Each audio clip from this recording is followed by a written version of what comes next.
Igo looks good. That's all that matters.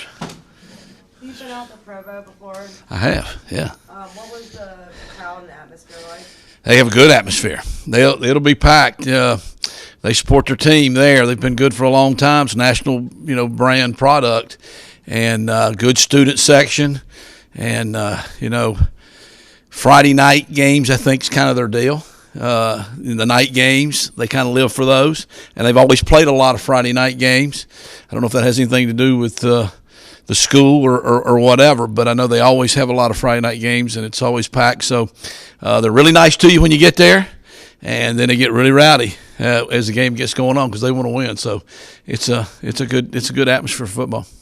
How do you simulate that as best as possible? Well, we play Bon Jovi music till we can't hardly stand it anymore, you know what I'm saying? Every day out there at practice, and it's really loud. And it was extra loud this week, especially today.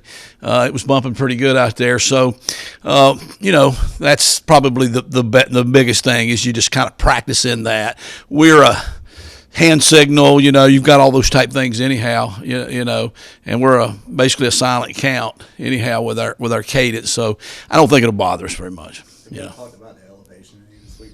No, we hadn't. I think the elevation out there is probably just like what it is in the western part of North Carolina, a little bit like that too. So I don't think it's going to be a factor. I think that's something that they probably promote. They want you to think that. I know I spent some time obviously in Boone coaching at Appalachian State, and we put every wall had a sign up about the elevation and all that stuff, especially in the visitors' dressing room, which was a psych job, and it worked to some extent. But having played there one time, I'm obviously not an expert, but I don't remember anybody ever mentioning anything about, the air being too thin to breathe or anything like that. So, yeah. How proud of you just the offense against UCF, taking advantage of a good defense and getting some one-on-one matches? Well, yeah, when you have a good game, you always feel good. The winning's the main thing, though. We always try to keep the main thing, and that's to win the game. And I tell the offense every week, not to put pressure on them, but just to state the facts because that's kind of my job. We've played really, really good 5 times this year, and you see what's happened. And then I thought we played pretty good in the first game, against a really good defense, which has proven to be a pretty good defense as the year's gone on up there. But I thought we played good enough to win the game. But with 5 games, we've lit it up now, you know what I'm saying? And so last week we had, if you don't count the kneel down, which was one play, 8 possessions. We scored 6 of them. We did try to clang one off the goalpost again just to see if we could do it, and I guess we could. So we didn't ever punted one time. So, yeah, you feel good about that. Now, when you come back in and you look at it, there's still a lot of things you got to correct. It's just more fun to correct them, when you've had a win like that. But it was a great team victory. They are a good team. I'm sure they'll prove to be a good team too. The college game right now is getting to the point where it's just hard to play your best every week, and there's just so many other good teams. There's really not a lot of any bad teams anymore. The team at the bottom of your league can go and almost beat the top team anymore, and sometimes they do. So, but it was good. Yeah, we felt good about that. You don't get to enjoy it long. You get home at midnight or whatever it is, and you stay up as long as you can to try to enjoy it because the next day you come in, you put the film on, and there's 25, 26-year-old grown men that are huge, that you're getting ready to go play against. And it's a proud program. It's a national program. It's a program that was ranked 12th in the country not that long ago. Now, they've had a ton of injuries. And, probably they'll all be back this week is probably the way you have to prepare for that. But I know they're going to respond, so it'll be a great challenge. But it's what you do. That's why you do this, because you like that. Do you feel like you guys unlocked anything on offense, or is every game just sort of its own little world? Well, I think we're getting better. You know what I'm saying? Which is the key, is that you have to keep getting better, or because the other teams will get better. The team that just stays the same, obviously is getting worse, really. So I think that we're hitting on a lot of cylinders. I think there's a lot of guys playing well. I think they're playing with some confidence. The week before, like I'd said, I really didn't realize we were down 17-0 because I wasn't focused on that. I guess I had preached to them, quit looking at the scoreboard. It doesn't matter. You have to play the next play. And I guess they did a little bit of that. I know I did it, I guess. But what's good is now we've gotten ahead and we've kept the lead throughout a whole game. We did that at South Florida. We're behind, we've come back. Those are the things that make you better, is when your team just starts believing momentum's always coming our way. Okay? Then when you got the momentum, pedal to the metal. When you don't, we got to get the brakes on it. You got to get it reversed. Somebody's got to make a play. You got to stay excited about it. And that's kind of what we're doing right now. So, yeah. You found that that confidence is lasting when you start the game with a drive like that? You really kind of have We've started relatively well every game, though we haven't scored very much in the first drive, but we seem like we've scored the second drive a lot. And, it was a little bit like we always discuss with Coach, me and Blake, you want the ball, you don't want the ball. Well, I always want the ball. You know what I'm saying? Defensive guys always want to defer and get the ball in the second half. And so I guess I won this week. You know what I'm saying? So we but we seem to lose the coin toss every time anyhow, and the other team always defers. So we get it a lot.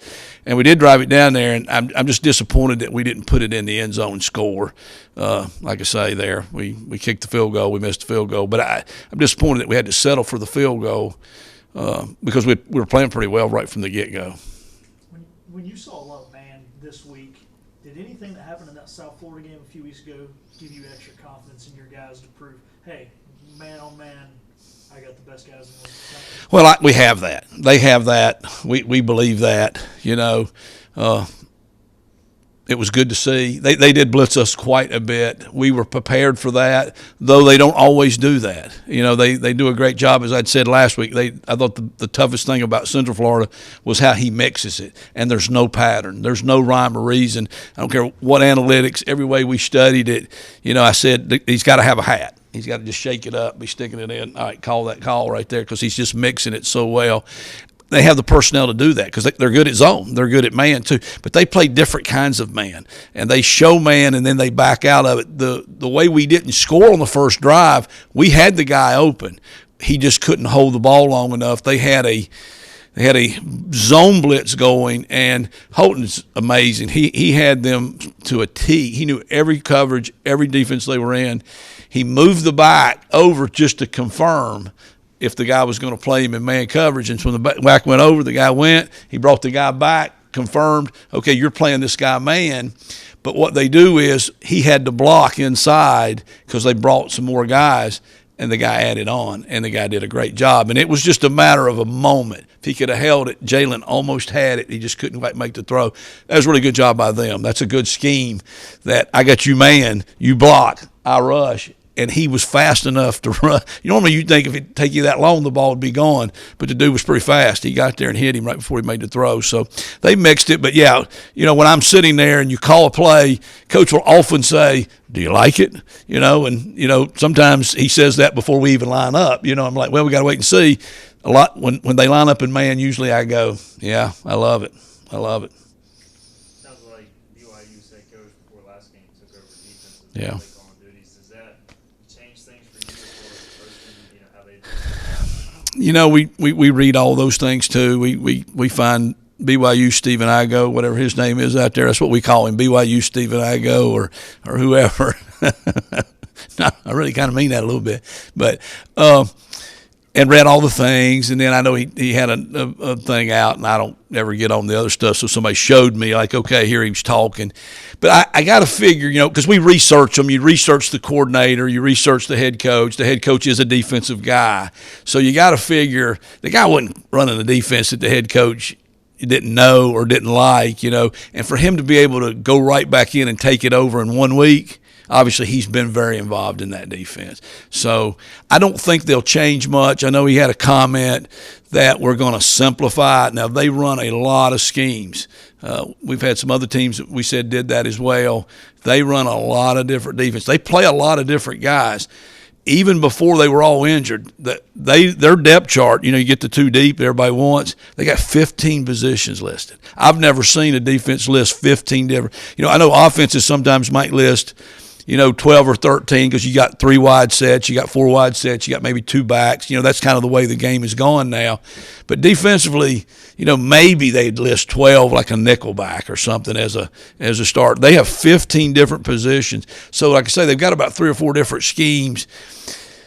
So they'll probably not play all the defenses. The problem is you don't know which ones they're going to pick. You know which one we're not going to know till in the game. You know, are they 4 down? Are they going to be the 3 down? Are they going to be the 3 linebacker stack 3 down? Are they going to be the 3-4? They got a lot of different defenses, and we're to that point in the season where you have a lot of film on them, which is good, but you can drive yourself crazy because then you can sometimes just get the chasing ghost and get to doing, God, they got so many things. So in the end, we always kind of study it and work our way back to who are we, what do we do good. Let's just make sure we don't change, and we'll run our stuff. And like you say, you're always looking for matchups, and that's why you move people around, and that's why you get in different formations. We're fortunate that we can run it and we can throw it, and we stay pretty balanced most of the time. And, you know, Holton's done a really, really good job this year in the RPO game of taking the run when the run is there and taking the pass when the pass is there. And not that he hadn't done a good job the other years, but there were times he forced it. You know, I used to always say Holton's issue is he's used to having to do it all or feels that way, and he's not done that nearly as much this year. He's let the other guys do some of the heavy lifting, and he's kind of orchestrated it. And that's what a good quarterback does. He's a great quarterback. Right now, he's the best in the country. I mean, I don't think there's any doubt about it. So.